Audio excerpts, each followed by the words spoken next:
हाय, good morning everybody. मेरा नाम है अजीता। मैं एक कार्डियो रेस्पिरेटरी फिजियोथेरेपिस्ट हूँ और एक ब्यूटको प्रैक्टिशनर और ट्रेनर हूँ। ब्यूटको प्रैक्टिशनर और ट्रेनर का मतलब है कि मैं एक ब्रेथ वर्कर हूँ। मेरा काम है लोगों को सांस लेना सिखाना। और आज मैं आप लोगों के लिए 3 डायफ्रेगमेटिक एक्टिवेशन टेक्निक्स लेकर आई हूँ। ये 3 एक्सरसाइजेज हैं। जब हम इस दुनिया में आए थे, हम पैदा हुए थे, तो हम डायफ्राम यूज़ करके ही सांस लेते थे। अनफॉर्चुनेटली हमने अपनी लाइफ की भागदौड़ में अपनी एसेसरी मसल्स को, अपनी चेस्ट मसल्स को सांस लेने के लिए यूज़ करना शुरू कर दिया। हमारे डायफ्राम को हमने इनएक्टिव बना दिया।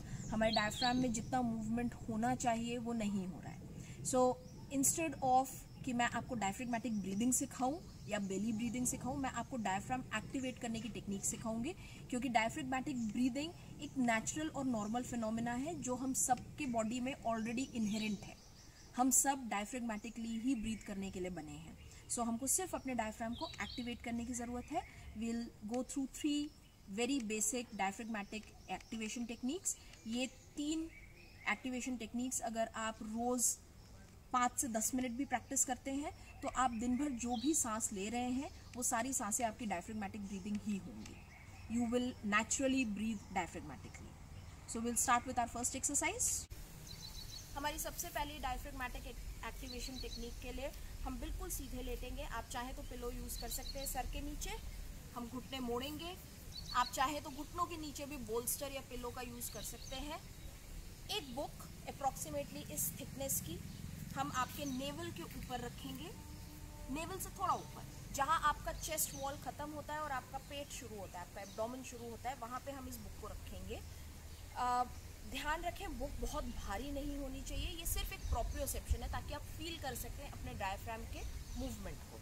अब जब आप नाक से धीरे धीरे सांस अंदर लेंगे तो कोशिश करिए कि वो सांस जहां आपने बुक रखी है उस जगह पे भरे। आपकी बुक ऊपर उठनी चाहिए जिस वक्त आप सांस अंदर ले रहे हैं, और जब आप सांस बाहर छोड़ेंगे तो आपकी ये बुक धीरे धीरे नीचे जानी चाहिए। इस मूवमेंट को जितना स्लो कर सकते हैं, जितना आहिस्ता से आराम से कर सकते हैं, उतना आराम से करें।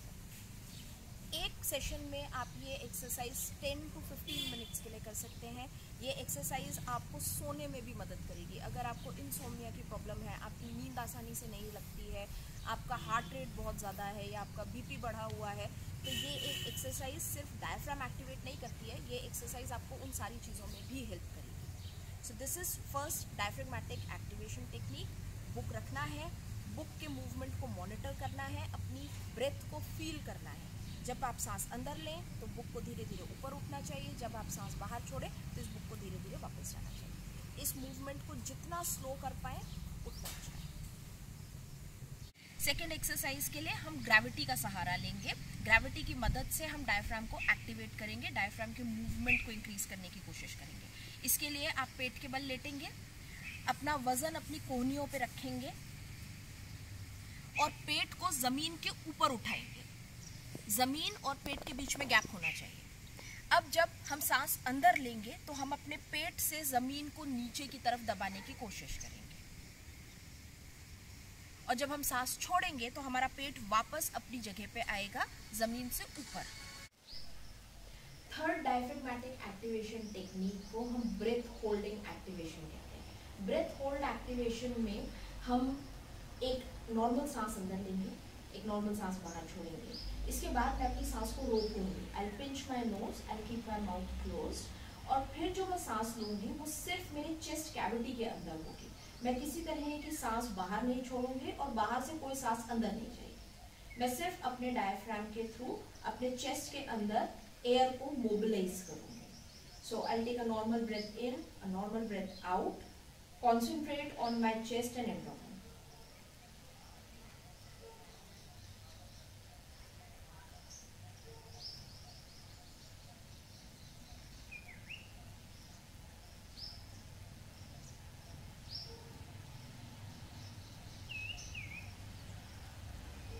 ये एक्सरसाइज आप जितनी देर ब्रेथ होल्ड कर सकते हैं इजीली, सिर्फ उतनी ही देर करें। अगर ये टाइम सिर्फ 3 to 4 सेकेंड है तो उतना भी काफ़ी है।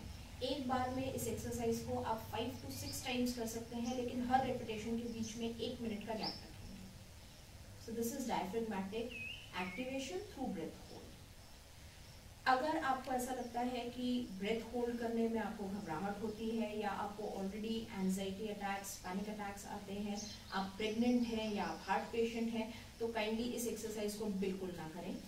इस एक्सरसाइज की जगह आप जो शुरू की 2 एक्सरसाइजेस हैं वो कर सकते हैं।